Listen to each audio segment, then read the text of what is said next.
वाक्य व्यवस्थित ऐका. क्रोधाने प्राणशक्तीचा नाश होतो.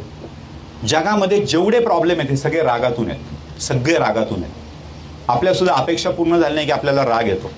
मला असं पाहिजे होतं, मिळालं नाही, राग येतो. पोराने ऐकलं नाही, राग येतो. नवऱ्याने ऐकलं नाही, राग येतो. रागाची मानसशास्त्रीय व्याख्या काय माहिती आहे? शोधली आहे का कधी कोणी? What is अँगर? रागाची व्याख्या ऐका. दुसऱ्याने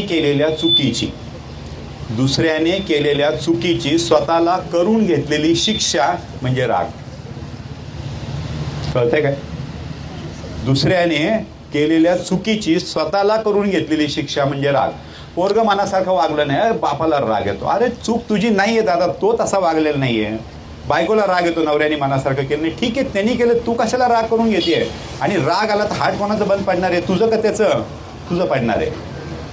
कायम लक्षात ठेवा, राग ज्याला येतो त्याला हार्ट अटॅक येतो. ज्याच्यामुळे येतो त्याला अजिबात अटॅक येत नाही.